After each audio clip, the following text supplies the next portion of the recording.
aux Romains. Dans Romains chapitre 8, les versets 28 à 32.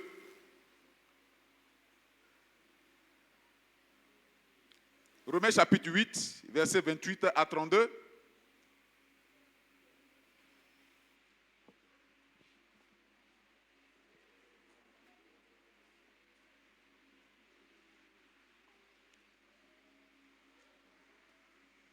Si vous y êtes, je fais la lecture de la parole de Dieu. Romains chapitre 8, versets 28 à 32.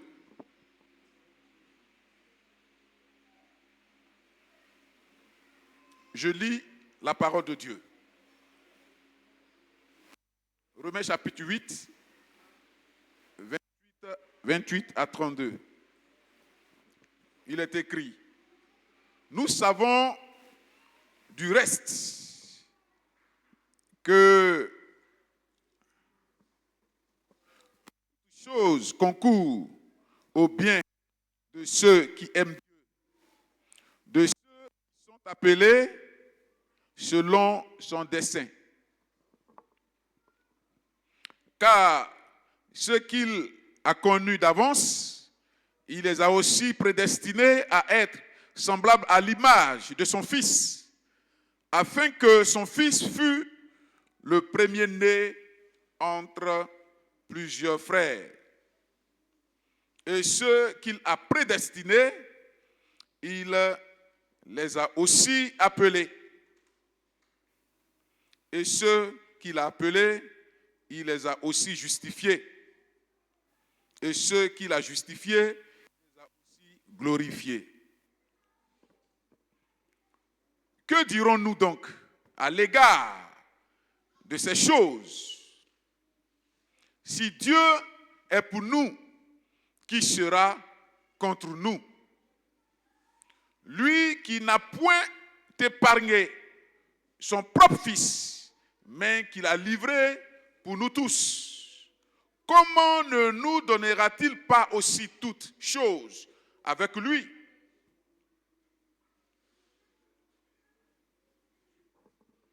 Comment ne nous donnera-t-il pas aussi toutes choses avec lui? Nous allons prier pour la parole de ce matin. Chacun va prier, va demander à Dieu, pendant ces quelques minutes, de lui parler. Élevons la voix et prions le Seigneur. Nous te bénissons et te disons merci et te rendons toute la gloire, notre Père, notre Dieu. Ce matin, nous sommes devant toi. Nous sommes venus, Seigneur, en ce lieu, Seigneur, pour écouter. Et depuis ce matin, depuis la prière de préparation de ce culte, en passant par la louange, l'adoration, les dîmes, les offrandes de la Sainte Seine, Seigneur, tu nous as parlé, tu nous as donné un message. Et encore, pour ces instants, tu veux encore nous parler. Nous te prions, Seigneur, de nous disposer et de conduire ces choses par ton esprit. Et que tu fasses silence à nos cœurs, silence à notre intelligence, silence à notre pensée. Et que ce soit la pensée de l'Éternel qui nous soit communiquée pour que, Seigneur, nos cœurs soient bénis ainsi que nos vies. Merci parce que tu le fais dans le nom de Jésus. Amen. Voilà. Ce matin, notre thème est tiré du verset 31 qui dit: que dirons-nous donc à l'égard de ces choses? Si Dieu est pour nous, qui sera contre nous? C'est une déclaration sous forme d'interrogation. Mais en même temps, l'apôtre Paul ici est en train de confirmer, nous rassurer pour dire que si Dieu est avec nous, rien ne pourra nous ébranler. Rien ne pourra nous intimider, rien ne pourra nous effrayer. Rien ne pourra nous échapper. Alléluia. Oui. Bien-aimés, l'épître aux Romains, nous le savons tous, bon, un rappel, est rédigé par le secrétaire de l'apôtre Paul, qu'on appelle Tertius, parce que pendant qu'il dictait cette épître, l'apôtre avait des problèmes Dieu, il ne pouvait plus écrire. Donc, il s'agit de son secrétaire qui est Tertus, qui rédige ce message, cette parole. Oui, il est dicté par l'apôtre Paul pendant son 3e voyage missionnaire, alors qu'il se trouvait à Corinthe. Elle est adressée précisément aux chrétiens de Rome, afin de leur exposer de manière systématique les fondements de l'évangile. Pas de fondement de l'évangile, nous avons là le premier fondement, la culpabilité universelle du péché.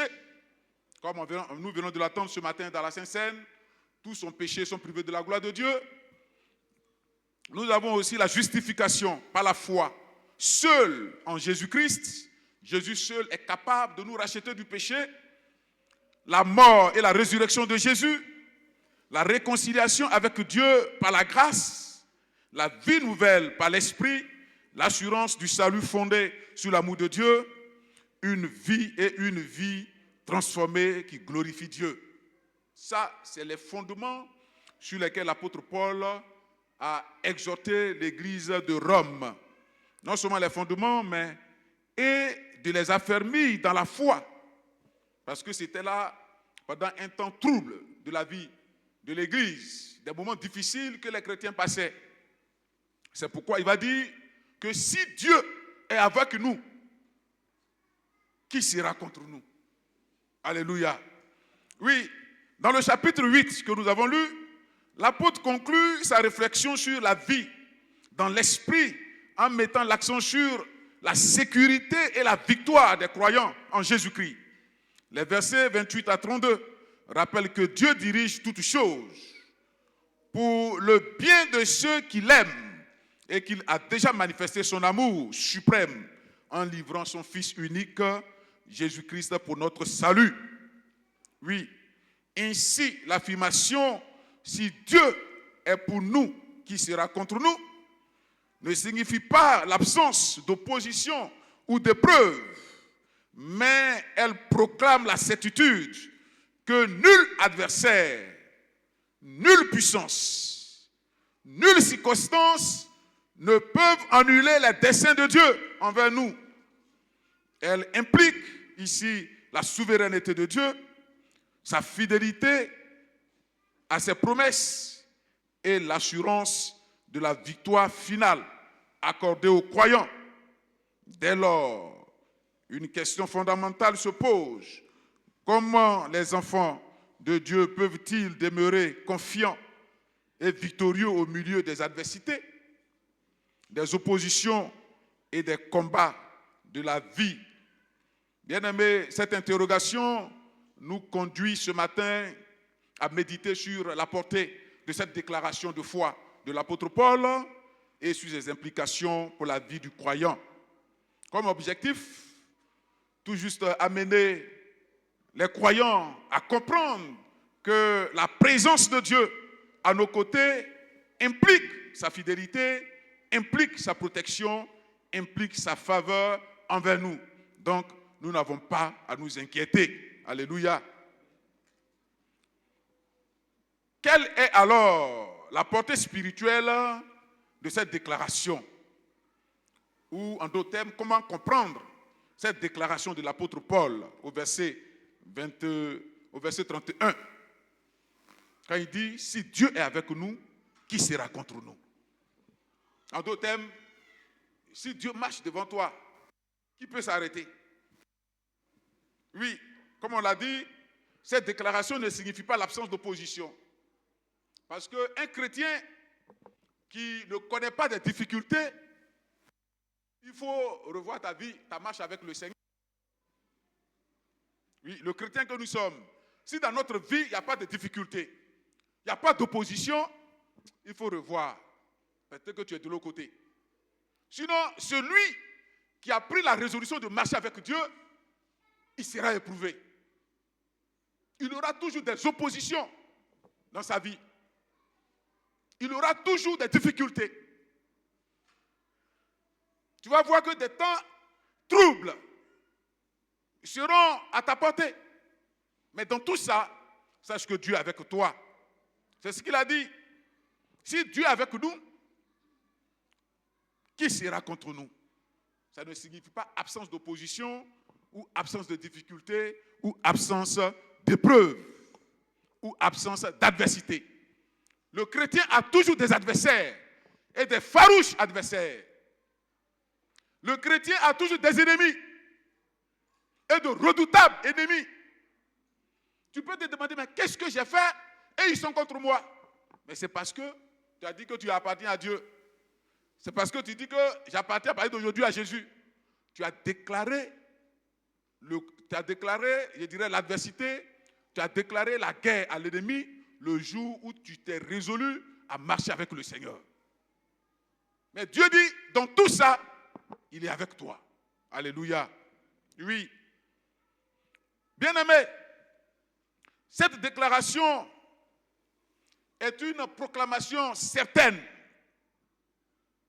C'est une certitude que même si un village tout entier se dresse contre toi, toi qui as Jésus, toi qui as Dieu, mais sois sans crainte.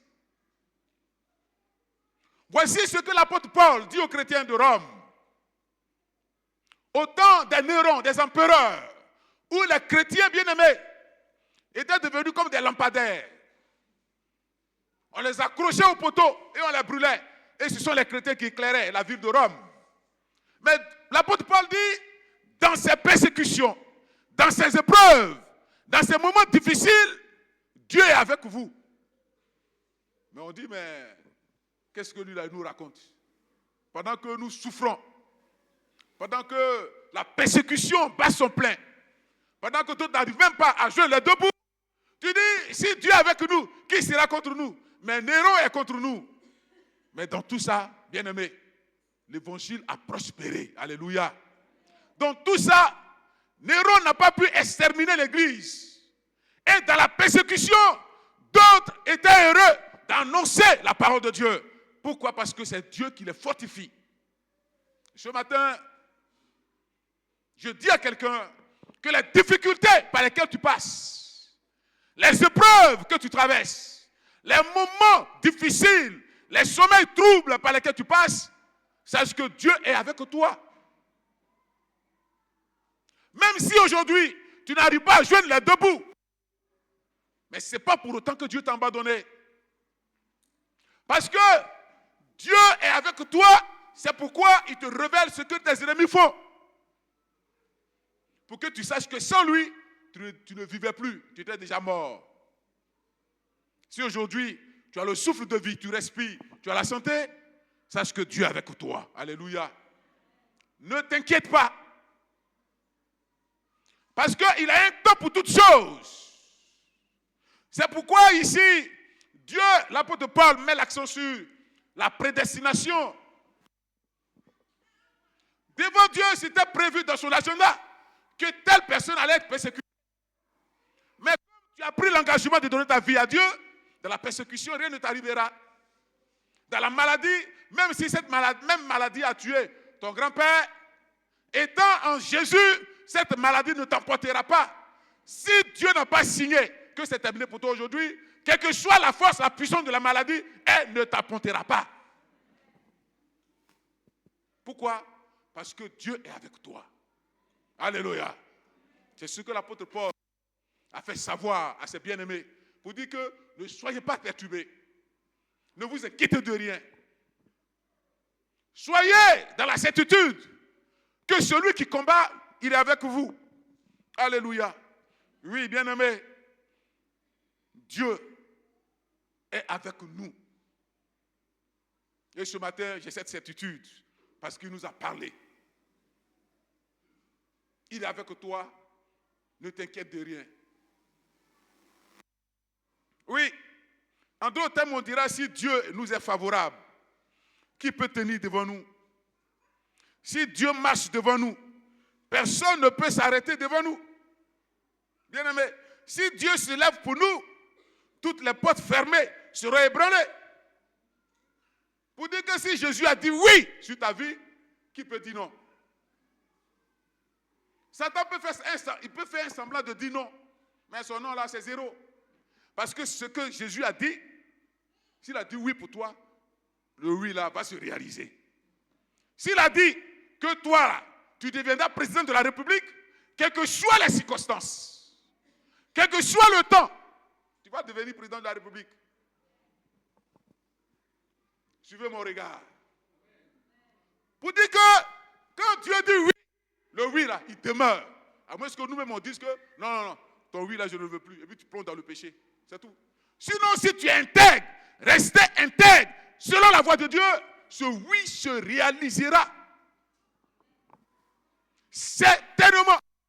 C'est pourquoi Habakkuk a dit dans son livre, chapitre 2, il dit, quel que soit le temps que la prophétie mettra, si cette prophétie tarde, si elle veut, elle a qu'à mettre 10 ans, 20 ans, 30 ans, 50 ans. Mais ce qui est sûr, c'est qu'elle se réalisera certainement. Alléluia. Souvent, c'est nous-mêmes, on décourage Dieu. Et puis il dit, bon, ok, ce que j'ai fait là, il a gardé pour le moment au frigo. Quand il va se ressaisir, il va enlever, il va décongeler pour lui.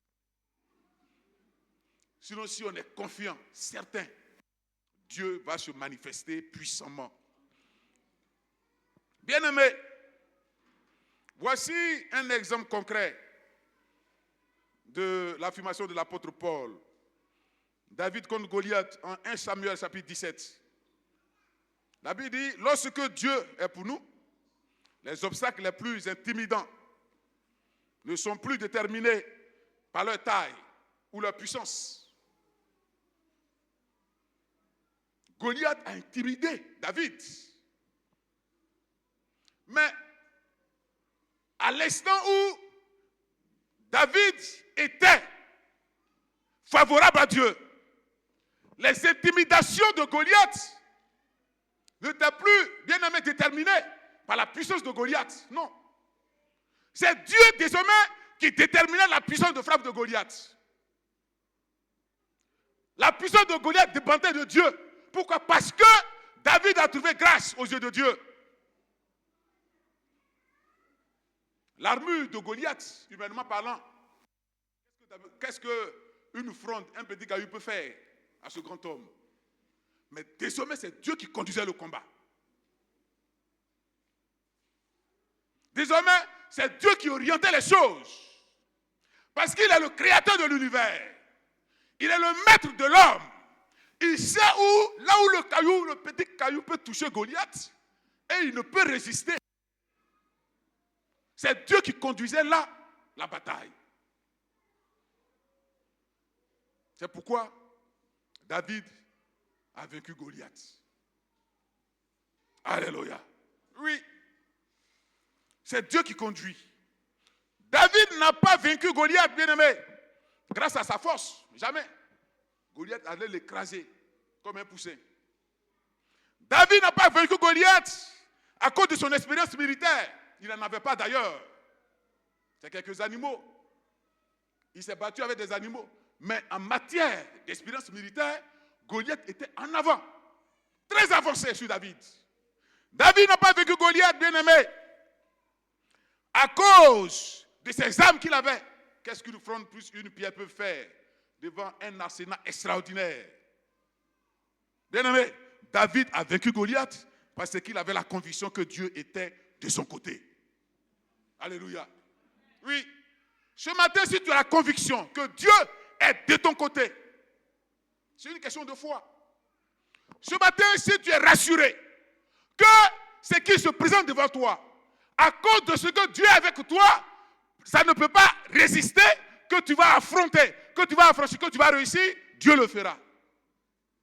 Si David avait eu peur, Dieu ne pouvait pas lui donner la victoire, malgré ce qui se présentait, malgré que Dieu conduisait les choses. Laissez-moi vous dire qu'aujourd'hui, Dieu conduit les choses, mais tout dépend de nous. Dieu veut nous mettre au large. Dieu veut faire avec nous de grandes choses. Mais il y a beaucoup qui hésitent. Il y a beaucoup qui n'ont pas la foi. Il y a beaucoup qui ne croient pas. Dieu veut faire avec nous de grandes choses. Il veut t'élever. Il veut te mettre à une autre dimension. Mais souvent, on dit que non, je ne peux pas. David a eu cette conviction parce qu'il a dit, que qui est cet incirconcis qui insulte l'armée du Dieu vivant. Vous dites que David avait cette certitude que Dieu était avec lui et que cet homme-là, il allait le terrasser. C'est tout ce que Dieu nous demande. Est-ce que tu as la foi? Si tu as la foi, rien ne peut te retenir. Si tu as la foi, aucun obstacle ne peut te retenir. Tout ce que Dieu nous demande, c'est d'avoir foi en lui. Alléluia. Oui, bien-aimé. C'est pourquoi il a dit, tu marches contre moi avec l'épée, Goliath. Tu marches contre moi avec l'épée, la lance et le javelot, et moi, je marche contre toi au nom de l'Éternel des armées. 1 Samuel chapitre 7, verset 45. Voici un petit qui a eu une grande foi que ses frères, qui a eu une grande foi que le roi Saül. Il dit à Goliath, tu viens contre moi avec ton épée, ta lance et le javelot. Mais moi, David, je n'ai rien, mais je viens contre toi au nom de l'Éternel des armées. David a eu la victoire parce qu'il savait que Dieu était avec lui. Malheureusement, on vient à l'église, on prie le Seigneur, mais sans foi. On ne croit même pas que Dieu peut faire ce qu'on lui demande. Et on prie. Parce qu'on nous a dit de prier, donc je prie. Non. Il faut prier. Parce que tu sais que quand tu pries, Dieu va faire. Mais on ne prie pas parce qu'il faut prier. Ce matin, que Dieu te bénisse. Et que désormais, quand tu vas te lever, tu aies cette conviction que Dieu est avec toi et que rien ne pourra t'ébranler.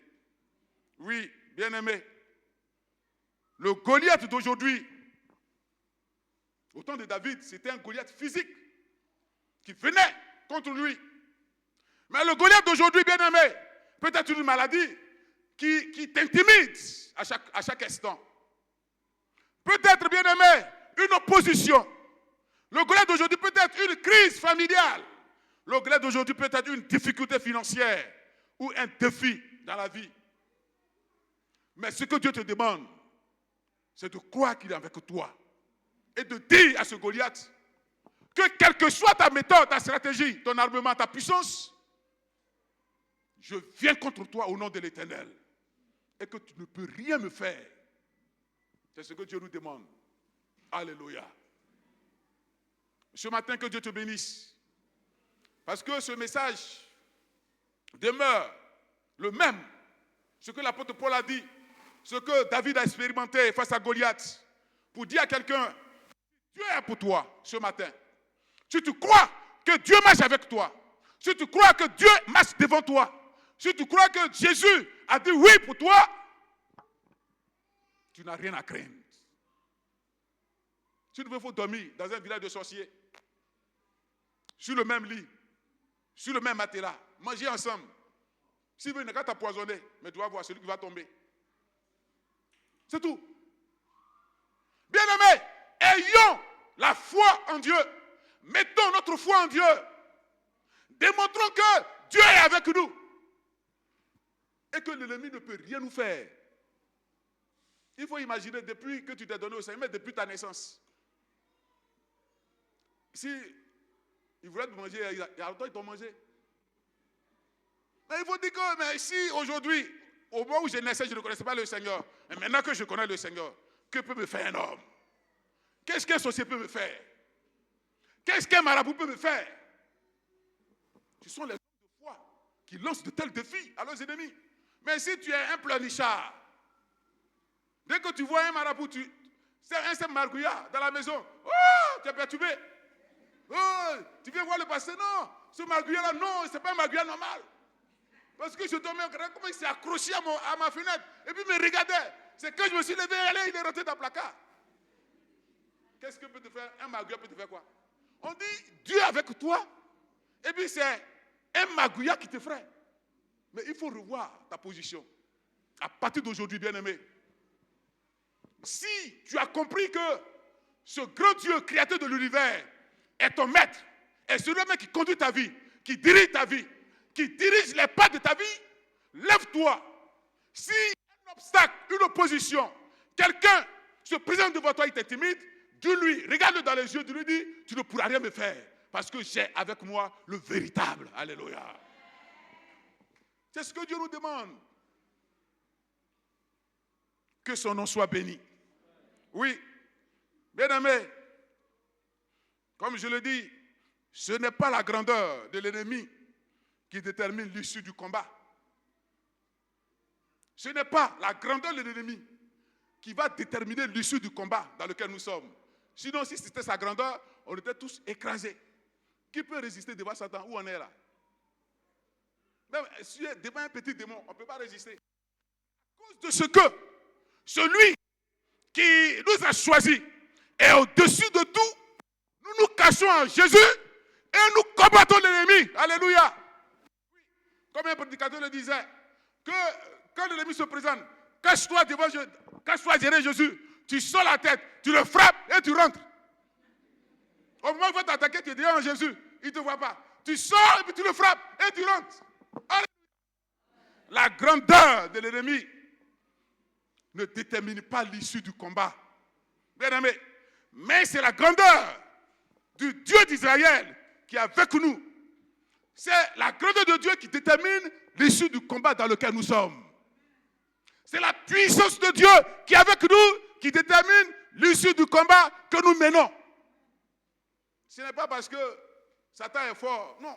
C'est parce que Dieu est tout puissant que nous avons la victoire. Alléluia.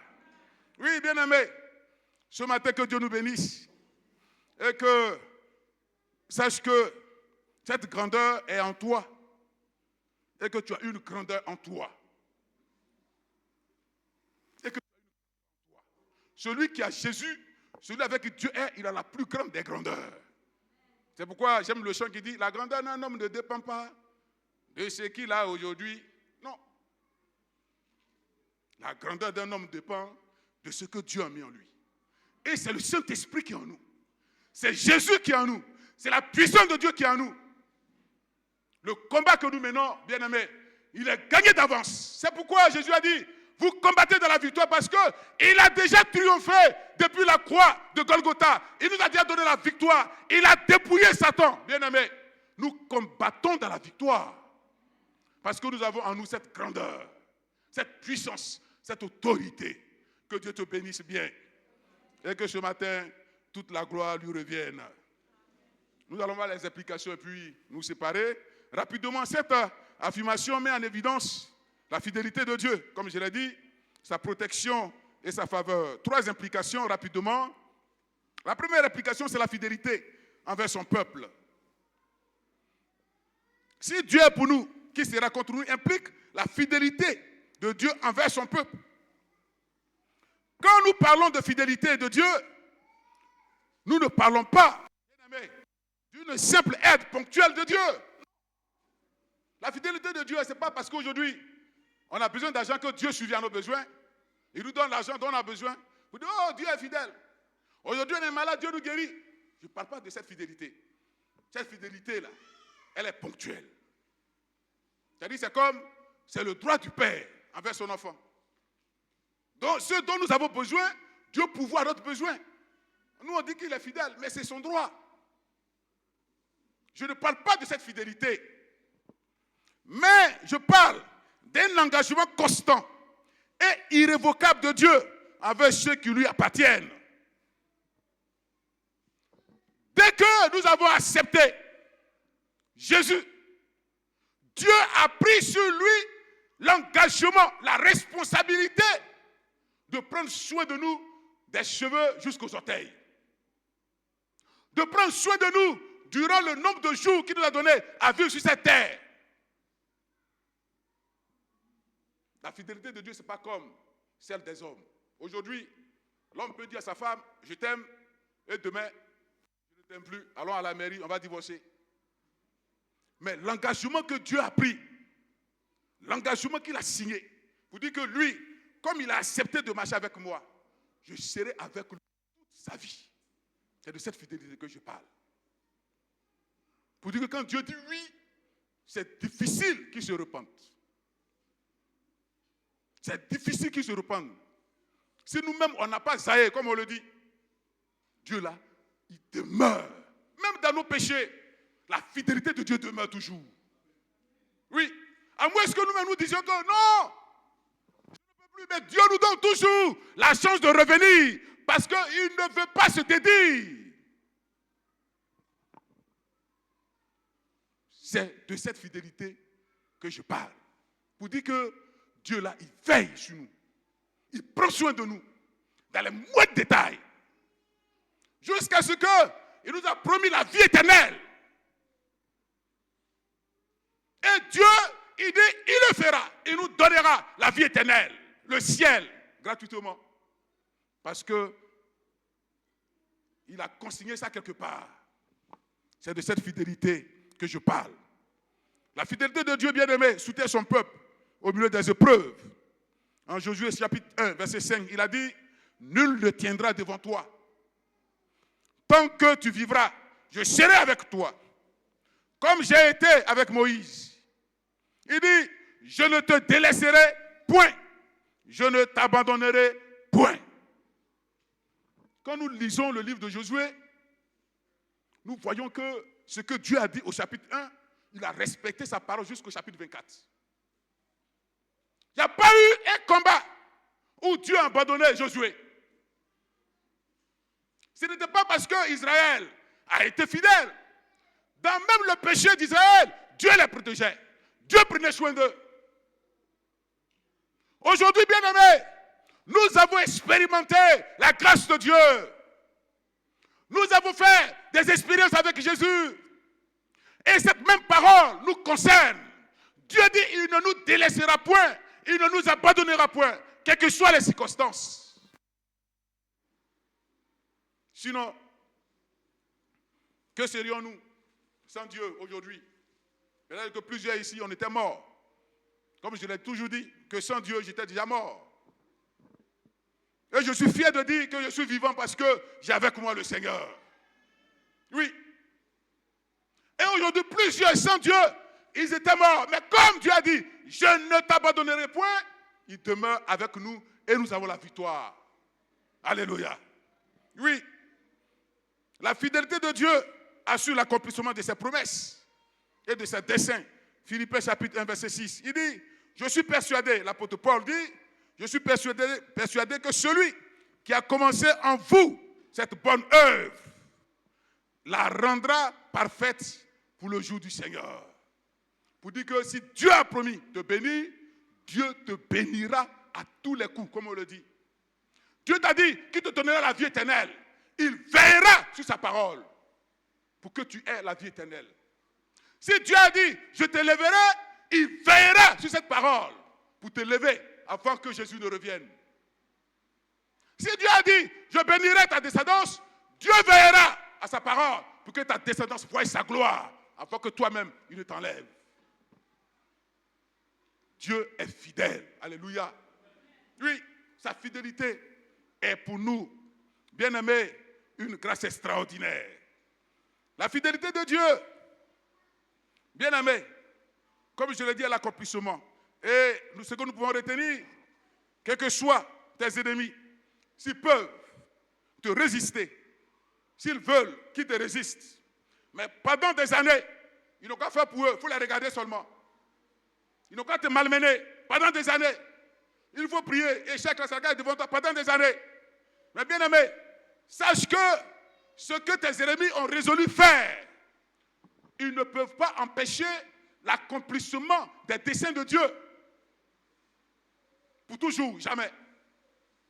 Dieu a dit aux enfants d'Israël, en passant par son prophète, le prophète Jérémie, que je vous enverrai en captivité en Babylonie pendant 70 années.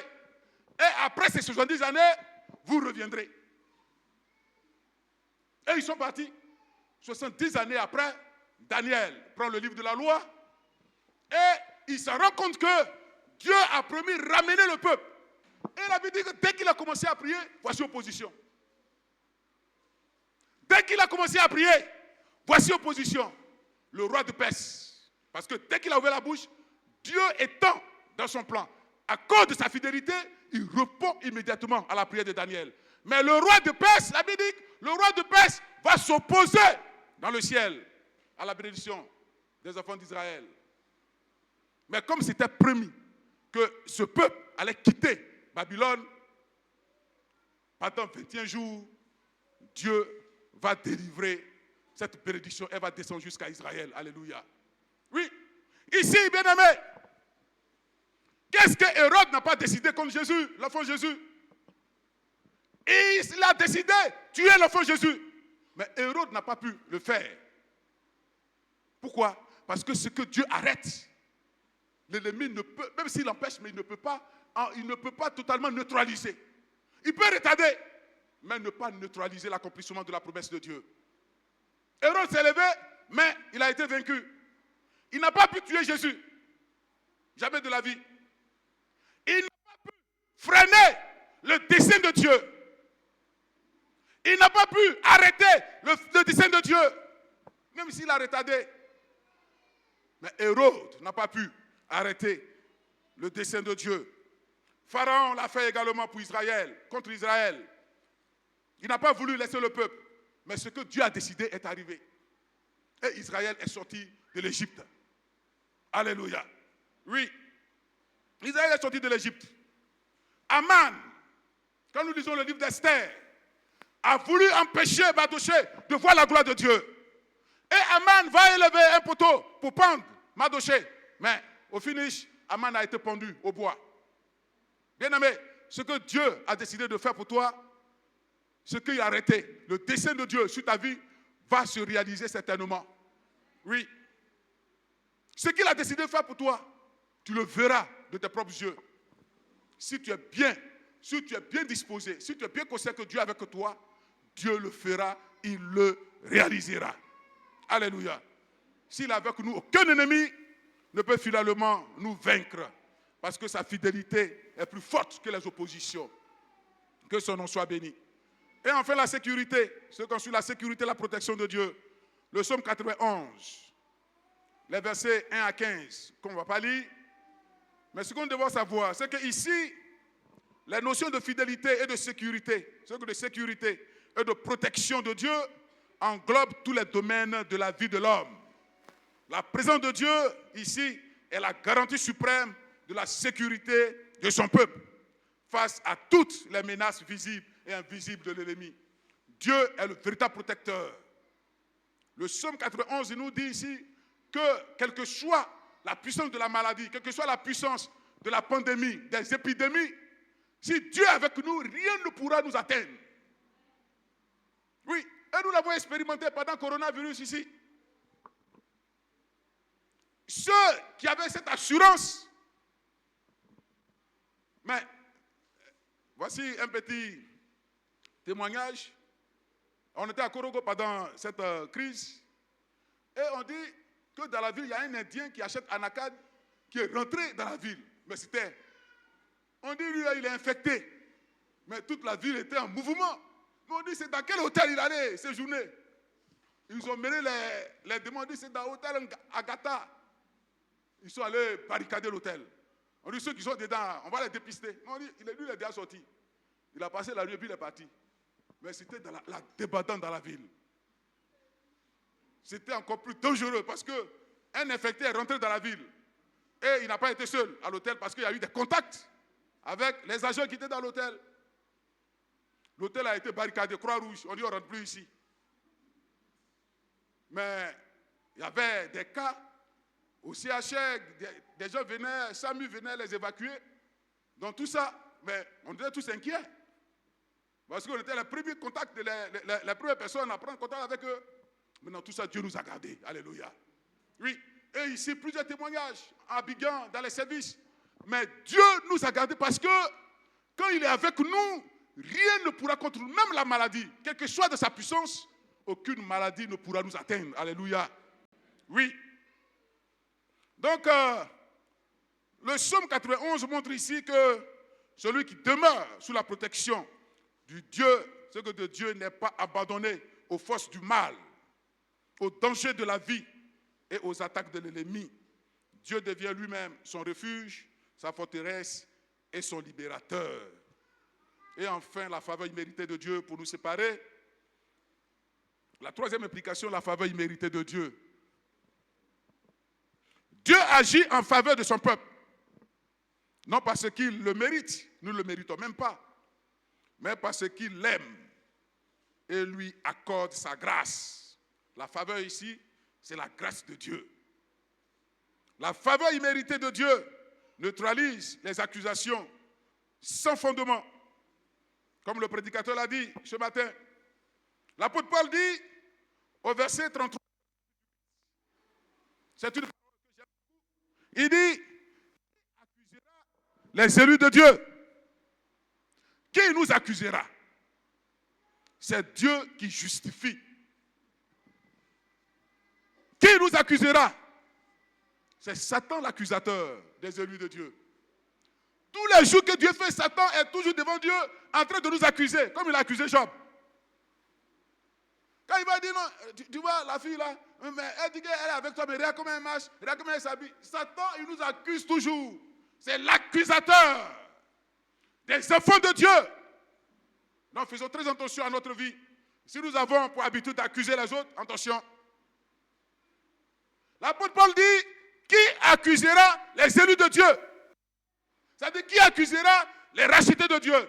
Qui accusera ceux pour qui Dieu est Jésus? Alléluia. Il dit, c'est Dieu qui justifie. Romains chapitre 8, verset 33. Les hommes bien-aimés peuvent nous accuser injustement. Et c'est d'ailleurs monnaie courante. Que ce soit dans les services, que ce soit au marché, que ce soit chez nous à la maison, que ce soit même à l'église. Des hommes peuvent nous accuser injustement. Mais Satan est à côté d'eux et il les pousse à nous accuser. Mais sache que la grâce de Dieu prononce un verdict de justification envers toi. La grâce de Dieu qui est sur ta vie, quand l'ennemi t'accuse, cette grâce vient balayer. Pourquoi? Parce que le sang de Jésus a coulé pour nous justifier. Quand on nous accuse injustement, la grâce vient enlever. C'est comme un procès, comment on appelle ça? Un arrêté de justice.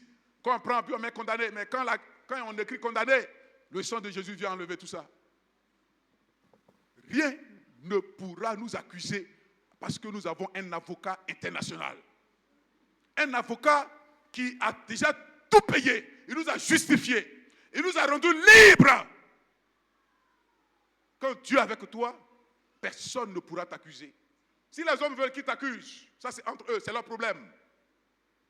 Mais Dieu, il te voit comme quelqu'un qui est blanc, lavé, transformé, clean devant lui. Ce ne sont pas les petites accusations qui peuvent nous intimider. C'est pourquoi je dis à quelqu'un, ne laisse pas ces intimidations enfoncer ta foi. Si on t'accuse injustement, demande à Dieu, il faut te présenter devant le Seigneur. Présente-lui ces situations.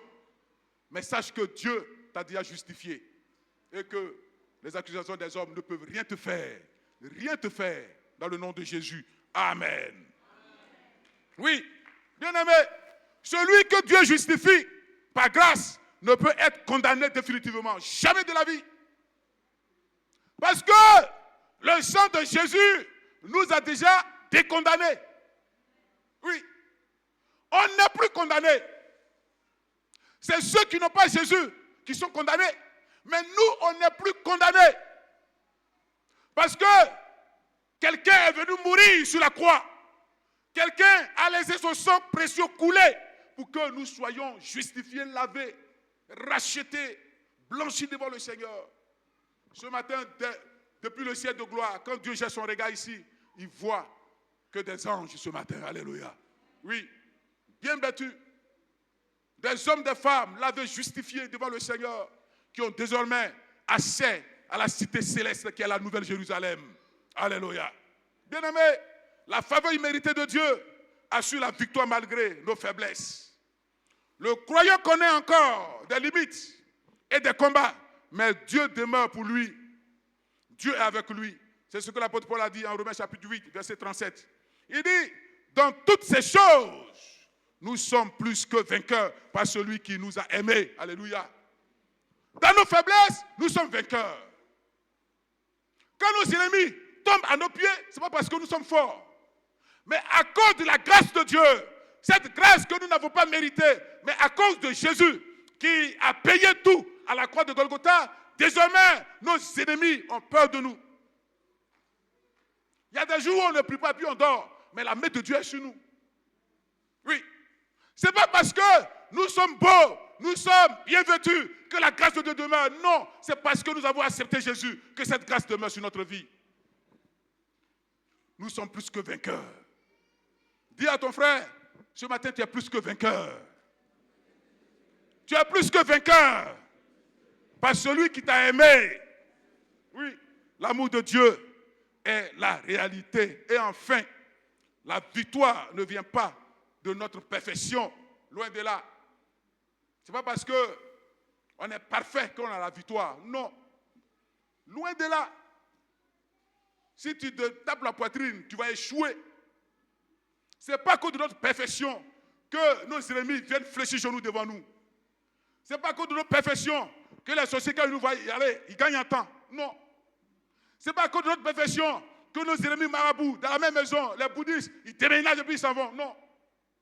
Ce n'est pas parce qu'on est parfait. Mais c'est à cause de l'amour et de la grâce de Dieu manifestée pour nous. Alléluia. Oui. À cause de cet amour, tu as la victoire. Tu peux être dans un véhicule qui va faire des tonneaux, mais à cause de la grâce de Dieu qui est sur toi, tu sors indemne. Et les gens ne peuvent pas arriver à comprendre. Ce n'est pas parce que tu es parfait ou bien le plus beau ou bien la plus belle, mais c'est à cause de l'amour et la grâce de Dieu qui sont sur ta vie. Alléluia. Ce matin, que Dieu nous bénisse. Et à chacun de répondre à cette question. Comment est-ce que des hommes imparfaits peuvent-ils vivre dans l'assurance et la victoire face à des adversaires puissants? Nous ne voyons même pas Satan. Nous ne voyons même pas ce que les ennemis font présentement. Pendant que nous sommes ici dans nos maisons. Ce qui se trame derrière nous au travail, au marché ou même dans la vie de nos enfants. On ne sait même pas ce qui se passe. Mais à cause de ce que Dieu nous a aimés, il prend soin de nous. Il prend soin de nos maisons. Il prend soin de nos activités là où nous sommes. Il y a d'autres même qui empoisonnent des chaises, qui envoûtent des chaises, des fauteuils, de leurs amis dans le bureau. Mais à cause de la grâce de Dieu qui est sur nous, quand nous partons nous asseoir là, rien ne nous arrive. Alléluia. Oui. Alléluia. Oui. Les gens avec qui nous avons les mêmes activités, ils topillent pour que nos entreprises tombent, pour qu'ils prospèrent. Mais Dieu ne permet pas. Et il vient te demander, mais comment est-ce que tu fais? C'est la grâce de Dieu qui est sur toi. C'est la faveur de Dieu qui est sur toi. Bien-aimé, ce matin, sache que si Dieu est avec toi, rien ne pourra te freiner. Personne ne sera contre toi. Et que la victoire sera toujours de ton côté. Que Dieu vous bénisse. Amen. Voilà. Il est 11h07. On va demander à la